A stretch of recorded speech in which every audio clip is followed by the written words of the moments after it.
So let's talk about PsyOps and language games. Let's talk about meaning. So there is speaker meaning, what a speaker means when they're speaking, and then there's audience meaning, what an audience receives when the speaker is talking. And then there's communication. Communication is an attempt to bridge the gap between what a speaker is talking about and what an audience is hearing, and then find a connection in that, right? So we have we have a series of protocols to make this, an interoperable, to increase interoperability, right? We have um, you know, language games. We have sense and reference, right? The sense ties us to the objects and the concepts, and then the reference is the object or concept that something is meant to be designated as, right? So you might say a kitty or a mouser or a cat, right? And then the this so you would know that the sense of kitty is maybe a baby cat, a mouser is maybe a barnyard cat that catches mice, and the reference is the cat, right? So we need to have interoperability here. I just saw a movie today called What is a Woman? And it was so funny because it was a man, Matt Walsh, going around asking people, what is a woman? Women at women marches couldn't define women. Uh, court,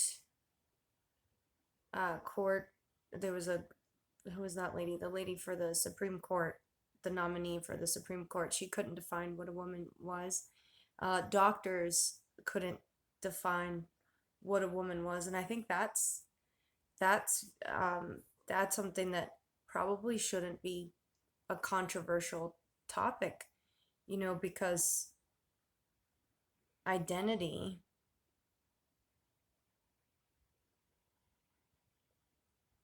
is that really an issue that we're having? Um, when it comes to psyops, you'll see a lot of belief systems and identities and subjectivism utilized, right? Because these are intangible concepts that have to do with, what Wittgenstein calls the Beatles in the box. So imagine that everybody's got a box, and in that box is a thing that we all refer to as a beetle. Now, nobody can see inside anybody else's box except their own. But we all know that we refer to the thing inside the box as a beetle. And so we attempt to communicate that, but there's no way to verify what's inside, right? But we still share this tangible reality. Okay, so it has to do with the Beatles. There are these things, thoughts inside your mind, your senses, your perceptions. There's no way to tell if, when you see the color red and I see the color red and we describe it, we can't really tell if we're perceiving the color the exact same way. These are senses. This is subjective. Now, we can come together and know that this is a concept of a similar color. We'll never know what the Beatles are, right? So we have protocols so that we can communicate and share our experience in our life, right? Just like the internet, in order to have the interoperability and share and, request information and receive information, there are protocols, right? So in communication, we have senses, we have references, we have definitions, necessary conditions. So what gives things meanings? Meaning being a collection of sounds or symbols that key into mental concepts that we're communicating, right? So when there's a psychological operation taking place, a lot of the times, um, subjectivism will be a good target, right? Just to kind of subdue the meaning, and then it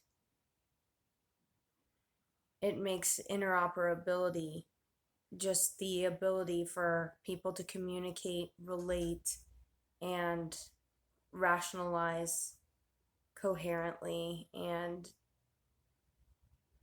form connections with one another. So you'll see that, and then you'll see a breakdown of logic, and when that occurs, you'll see infighting and, chaos and destabilization. So by all means, that alteration of the culture, the alteration of the identity is going to be targeted. We'll see that with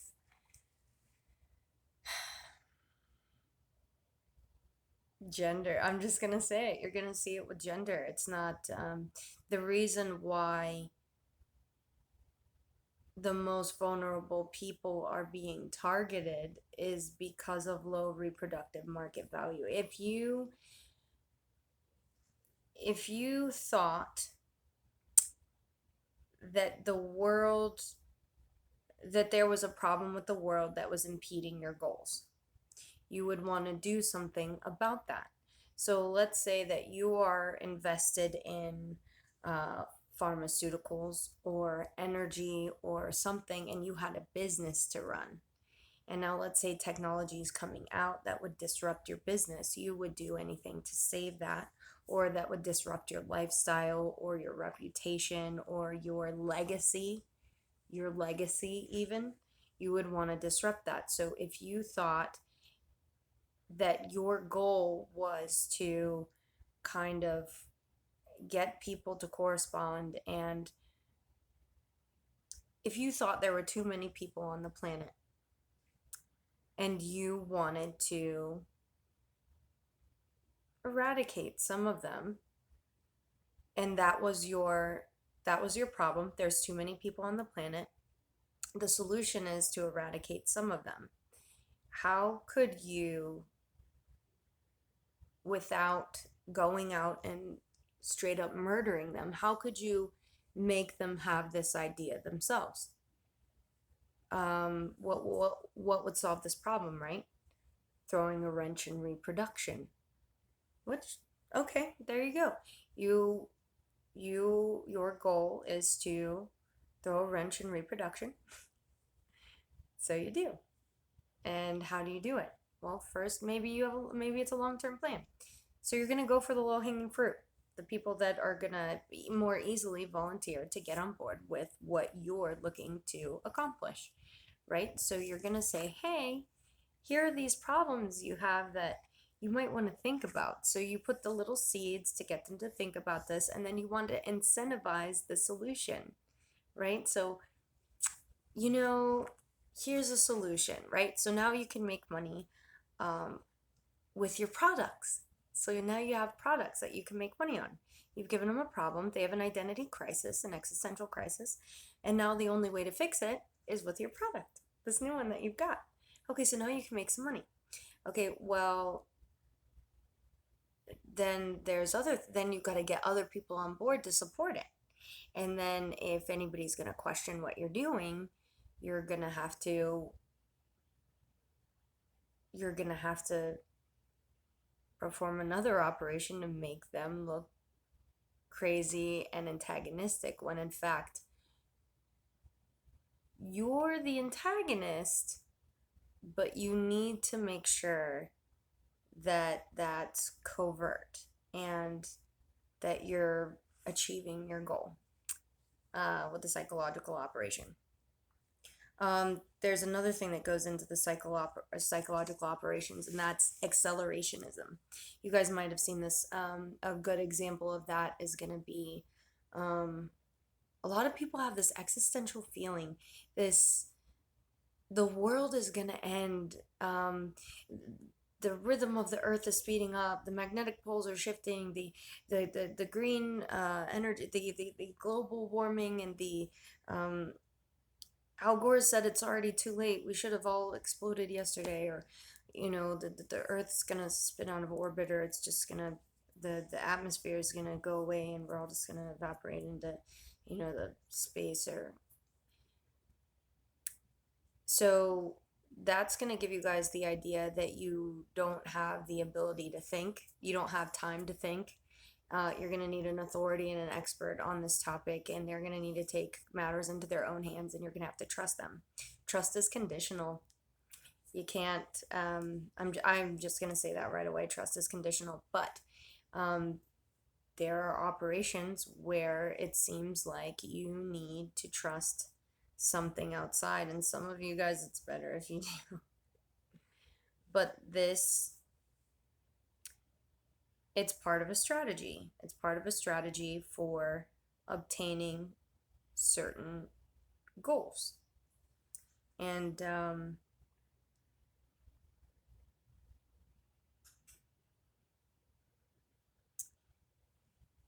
sorry for the long pause. Um, I just want to make sure that I'm following myself. But when when these operations are occurring, it's probably better to kind of know and understand that they're occurring when you're the subject or object of these.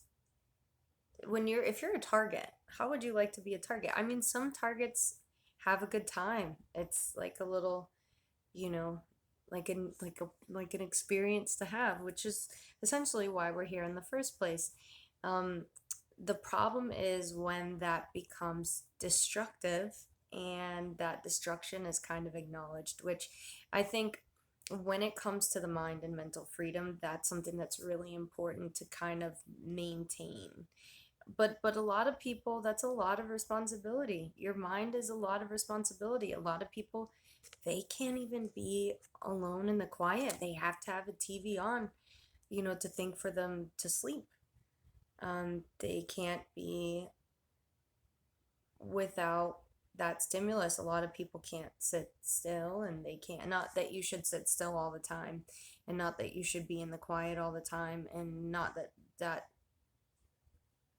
you should be antisocial. But I think you probably, if you were interested in it, you could have a grasp on, your own sovereign brain and enjoy the experience that you could come up with. I mean, um,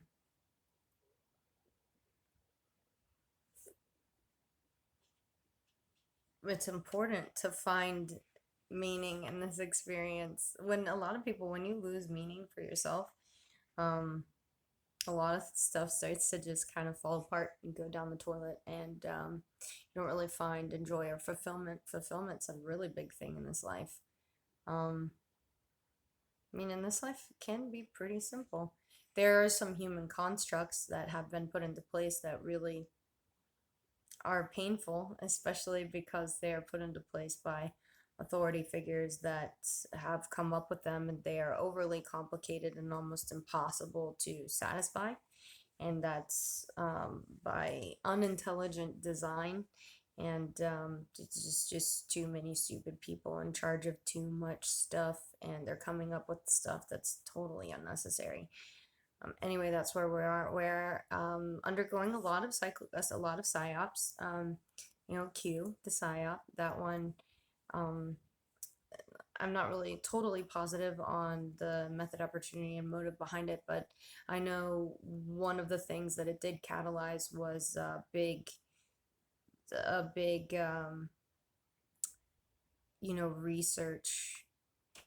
A lot of people started looking stuff up. They actually were curious about what was going on in the, corporate and political scene, and what the people who had authority over them were doing. And they started to see that there wasn't a lot of honesty happening in uh, and not a lot of promises being met and fulfilled, and not that and that there were a lot of people who adopted it and thought, and probably still think that there's, you know somebody coming to save them in the world and everything else. And then there's a lot of there's another psychological operation that occurred in the spiritual realm, with um the hippy dippy market, where a lot of people got interested in,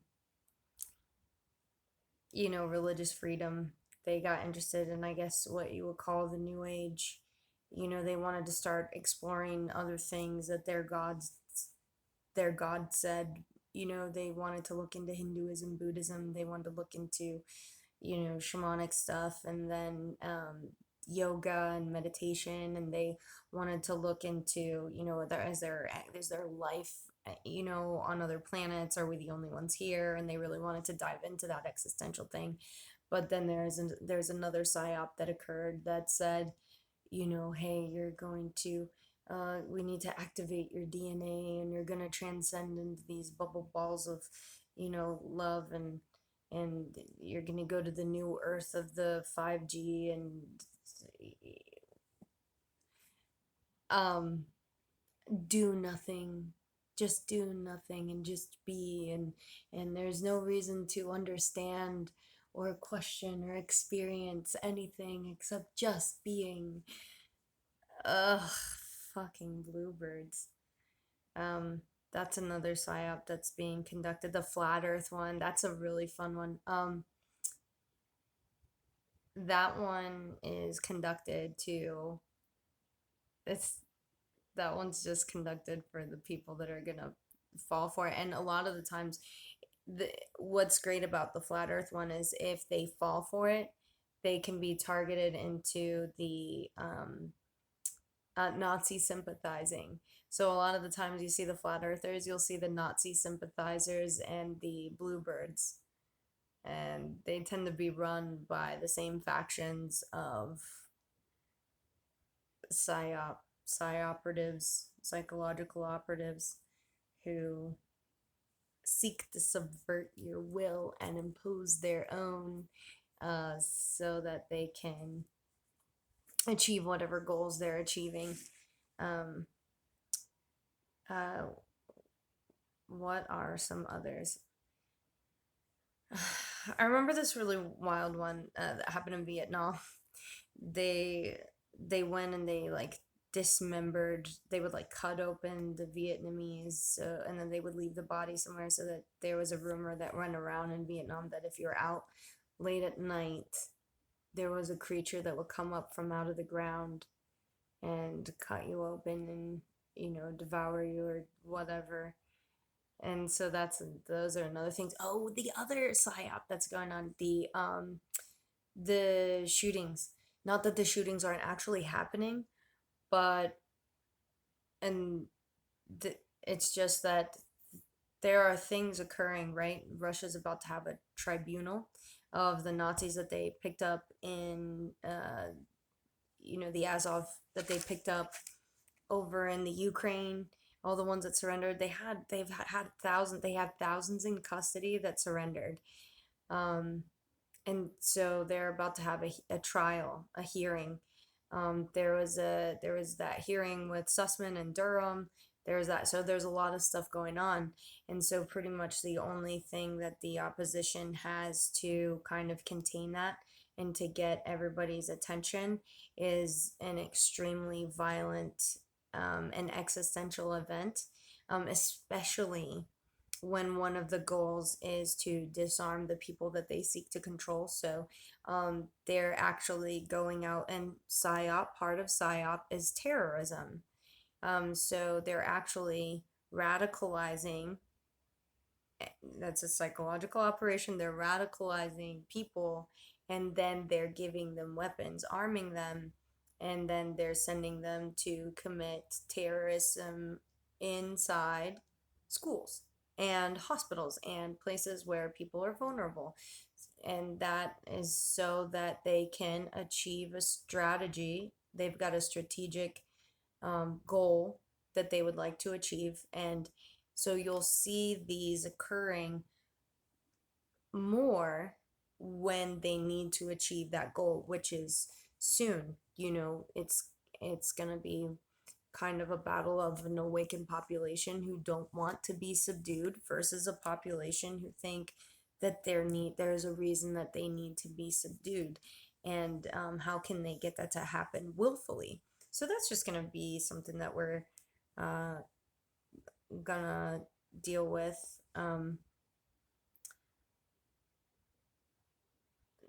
I don't I don't really, as far as humanity goes, is this the right thing or the wrong thing? This is just whatever happens.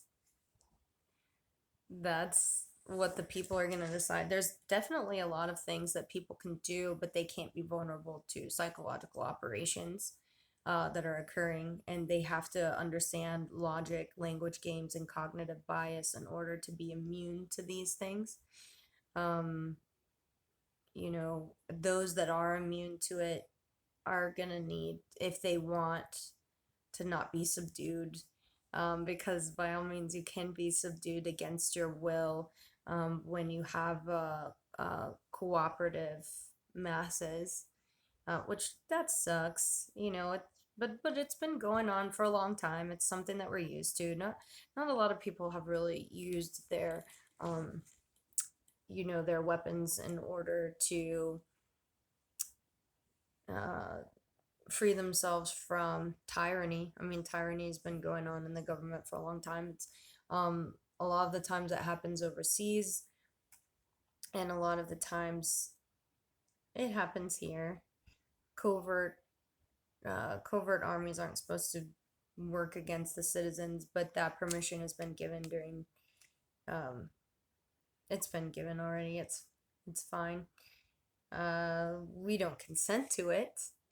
This is by no means with the majority consent, but we don't really have a say in it because we're outgunned. So, I mean, I guess there's a lot of stuff that we could do. Counter economics is a big one. Um, but,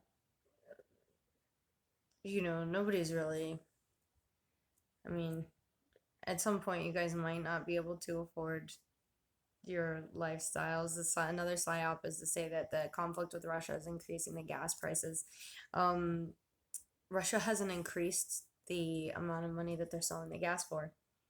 And we are sending billions of dollars to the Azov battalion, which I guess a lot of Americans don't know that that is a radicalized white supremacist group, which is really interesting because the white supremacy psyop that's occurring, um,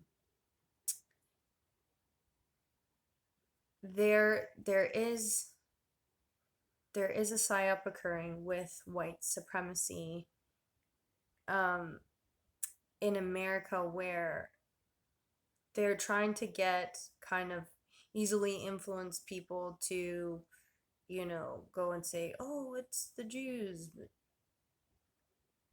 But no, I don't, nobody really had a conflict with the Jews until they started saying, hey, these powerful people are Jewish. And they weren't. These powerful people did this and they're, and they weren't. Or and then the acceleration where they say, "Oh, we're about to be the only white people in the world." What? It does it matter? I mean, we're not that's not to accelerate the crisis. That's a psyop. That's an issue. It's not real. It's not tangible, but if I can get you to perceive time, and if I can get you to feel like it's an emergency, it's like a salesperson, act now before we're all out of product. And like 10 people have called and want the product, but they're having a really hard time. You'll see it on the shelf at Walmart um, next week if you had an infomercial you saw at 4 a.m. And they're saying, call now or else it's going to be all gone. And if you call now within the next 15 minutes, you're going to get this, this, this, and this. No, no. That's acceleration. That's a psychological operation tactic. Um, but for a while, it was to get the people on alternative platforms to start to align with it, and then they could say that it's the biggest threat to national security. But it's funny because it's being funded openly, like overtly. It's not even really covert. I mean, here in America, the news says, the poor Ukrainian people and stuff. But I mean, I'm watching civilian footage from their cell phones and testimonies and stuff like that, and um, the Azov battalion are actually murdering the civilians who they don't align with them, right? The battalion is decorated in swastikas. Now, when Russia first got a whole bunch of them surrendered and they were, doing the intake, they made them all strip down, and they showed all their tattoos and they interrogated them and everything else. Yeah, we've seen footage of it. If you're not on your mainstream platforms, you could see the footage too from civilians. So there was a news article that came out and they said, "Oh, these aren't sincere tattoos. They just got those tattooed on them to intimidate the Russian soldiers." I mean, come on. No. Um, it is what it is. They're gonna do their thing with their broadcasting power, and we're gonna deal with it. But meaning and language games in your mind and psychological operations, what can you do to kind of optimize yourself and your mind and be more um, in charge of your own brain and not be controlled by an identity politics hustler, psychological operative that seeks to subdue your will, and basically you're a fucking joke to them. When you fall for their psychological operations, they don't look at you and say, "Oh, good for you. Like, you helped us and we appreciate that." They look at you and they think you're a fucking moron. And so does everybody else watching you, except the group that you feel like you're accepted into and that was duped as well. But that's okay. It's your choice. And shame is one hell of a mental state to reckon with. Shame is shame and humiliation. You will do anything. Well, most people, I mean, I can get to the point where I'm straight to acceptance whenever I mess up. Yeah, that was me. I fucked up. Whoops, I accept that. I will do better next time, or I will figure out a way to optimize myself and what I'm doing.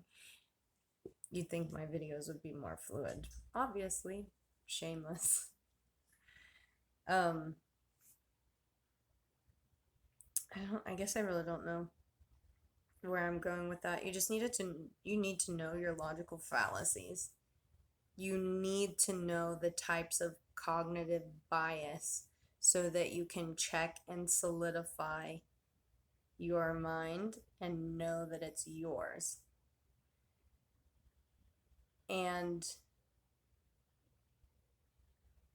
you need to have your experience. Your vices, they're like this little, vices are pretty cool, right? They're this little way that you can escape from reality into a comfort where you are sedated by the vice and totally consumed by it. Drugs, drugs, alcohol, sleeping too much, eating too much sex or what have you, things that just pacify you. Validation is the biggest one because a lot of people, they can't even have their own opinions or their own experience without outside validation, somebody confirming, one, that the event has even occurred, or two, that they're even correct about their thoughts on the tangible reality that they've observed. Like some people, they actually need you to tell them that you saw something. Like that could happen in front of you, you could have heard it, like you could have heard a sound that happened right within ear's reach, not like a rumor. I mean, yeah, you want to verify if that's true or not, but people need to know, they need somebody to tell them that their reality is real. And by all means, when there's others around, you can check to make sure that you're not having a hallucination. Or, verify that somebody else is not having a hallucination. But some people, they wonder if they even exist if nobody else has confirmed that for them.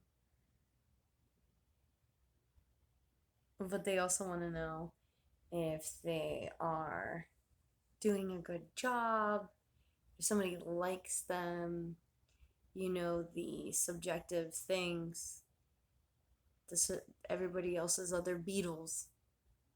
If their beetles are doing what other people's beetles are doing. You can't know that or be comfortable in that anyways. But another psyop that occurred a long time ago was the glamorization of mental dysfunction.